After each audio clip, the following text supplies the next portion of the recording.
হ্যাঁ ভাই বলেন, ভোট দিয়েছেন? ভোট যে একজন ভোটার, আপনার পছন্দ? সাবেক কুমারী ইউনিয়নের কুমারী ৩ নম্বর ওয়ার্ডের হারগাড়ি এবং এখানে কুমারী ২ ওয়ার্ডের ভোট হচ্ছে। এখানে ৮, ৯, ৭ এখানে স্বতঃস্ফূর্তভাবে জনগণ ভোট দিচ্ছে এবং আমরা চেষ্টা করছি ভোটার উপস্থিত করার জন্য এবং বাড়ানোর জন্য। এবং আমাদের মোটরসাইকেল মার্কায় মানুষ গণহারে ভোট দিচ্ছে। আমাদের এখানে চেয়ারম্যান সাহেব জননেতা মোহাম্মদ আবু সাইদ পিন্টু, তার নির্দেশনায় কুমারী ইউনিয়ন আওয়ামী লীগের লোকজন মোটরসাইকেল মার্কায় ভোট দিচ্ছে গণহারে এবং আমরা আশাবাদী মোটরসাইকেল মার্কায় এখানে বিপুল ভোটে জয়লাভ করবে এবং এখানে অনেক ভোটার উপস্থিতি আছে, আপনারা দেখতে পাচ্ছেন। ইনশাল্লাহ আমরা আশাবাদী ভোট এখানে মোটরসাইকেল জয়লাভ করবে। বা কোনো চাপ আসছে কিনা? না সমস্যা নাই। মানুষ খুব মানববন্ধনের সাথে সুন্দর পরিবেশে আমার এই ওয়ার্ডে নির্বাচন পরিচালনা হচ্ছে এবং আমার এখানে কোনো আশঙ্কার কোনো সম্ভাবনা নাই। মানুষ নির্ভয়ে নির্দ্বিধায় ভোট দিচ্ছে। ইনশাল্লাহ আশা করি যে এইভাবে আমার এখানে শেষ হবে।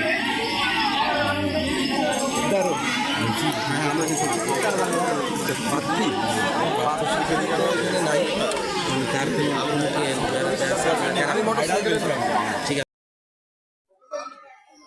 কুমারী ৩ নম্বর ইউনিয়ন পরিষদের কুমারী উত্তরপাড়া প্রাথমিক বিদ্যালয়ের ভোট কেন্দ্র থেকে আমি সরাসরি কথা বলছি। আনারস মার্কার প্রার্থী মোহাম্মদ আব্দুল মোমিন চৌধুরী ডাবুকে যথেষ্ট লোক ভালোবাসে এবং যথেষ্ট সাড়া আছে, যেটা আপনারা দেখছেন। আর আশা করি তারা উপজেলায় যথেষ্ট প্রভাবস্থার যথেষ্ট মানুষ তাকে চাচ্ছে এবং আল্লাহ যে সেদিন করে ইনশাল্লাহ রেজাল্ট হবে। আপনার কত সাড়া পাচ্ছেন এ পর্যন্ত? আপনারা আমরা মোটামুটি পুরা উপজেলায় প্রত্যেকটা ইউনিয়নে প্রচুর সারা আছে এবং প্রত্যেকটা ওয়ার্ডে পর্যন্ত সারা আছে। কর্মী আছে, যথেষ্ট কর্মী আছে আমাদের। ভোট ইনশাল্লাহ যদি পুরোপুরি কাস্ট হয় আমরা আশাবাদী। আপনার এখানে অন্য কোনো বিভ্রান্তিতে আপনি মনে করছেন কিনা? এখানে কোনো বিভ্রান্তি নাই, আমরা গোলযোগ নাই, গুঞ্জন নাই। যথেষ্টভাবে আমরা এখানে নির্বাচন অনুষ্ঠিত হচ্ছে, যেখানে কোনো রকম দ্বন্দ্ব নাই, কোনো রকম হিংসা নাই, কোনো রকম ঠেলাঠেলি গণ্ডগোল নাই, হইচই নাই।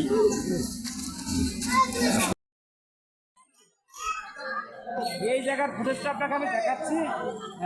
আমার মনে হয়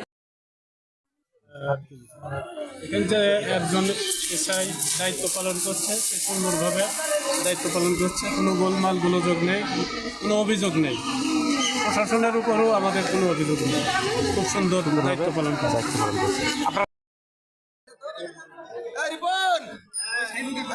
মোটরসাইকেলের কথা বল।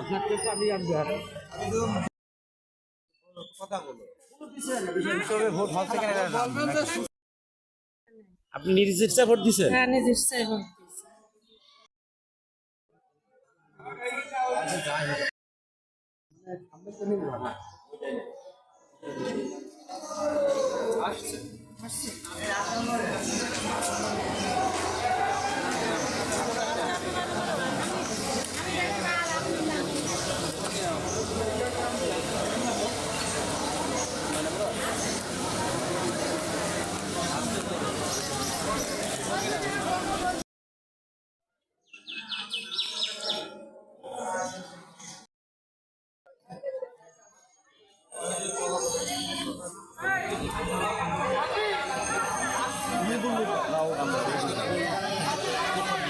বলুন তারপর